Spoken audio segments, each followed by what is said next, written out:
When we started, it was very difficult to get access to information. We didn't know which office to go to find out what the average income in Ghana was or how many people had access to smartphones. So we needed to learn the hard way. And we spent almost 6 months doing research, tweaking the prototype, research, tweaking prototype, letting people test.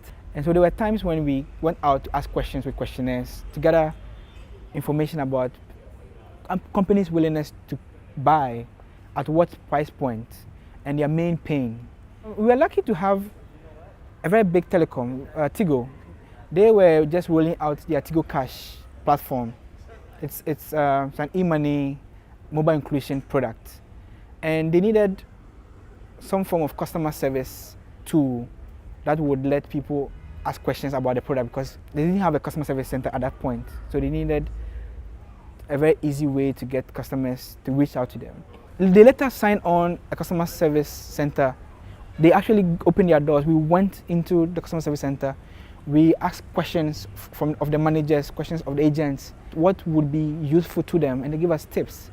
And that's what we used to build it. I've done a lot of research and development myself with my team, and we found over the years what does work and what does not work. First as a supplier to the industry, and then being a player within the industry itself.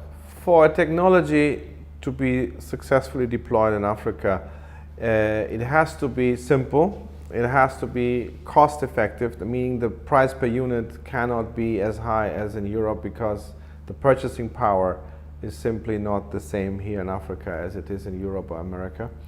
And it's really an issue with the reliability factor.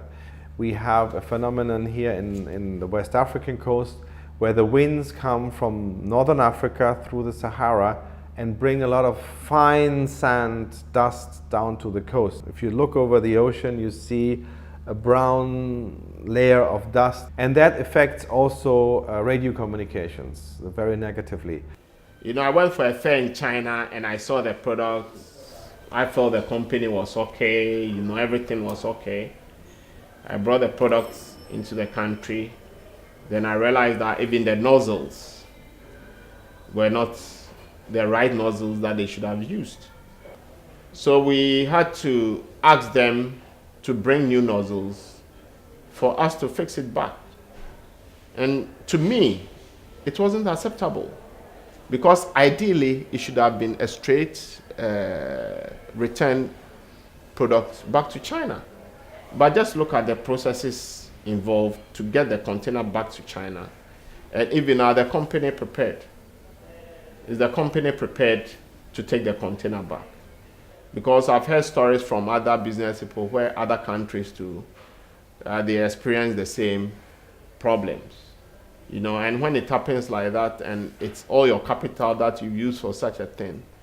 It's important to identify which agents would be helpful in helping you tweak your software or whatever product you have.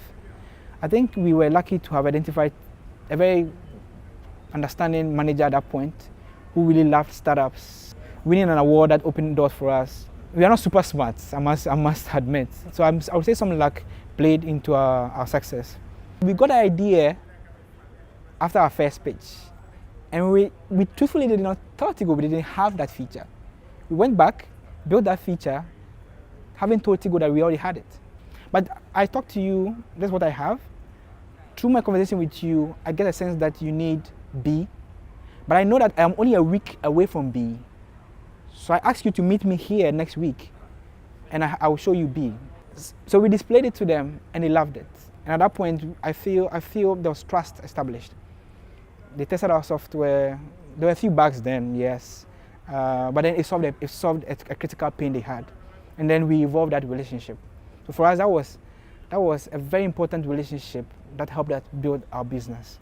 For example, we've had some company try laser solution, point-to-point laser solutions for IP and communications, where you have a few kilometers reliability in Europe. During these harmattan conditions, this just drops down to a few hundred meters due to the particle density.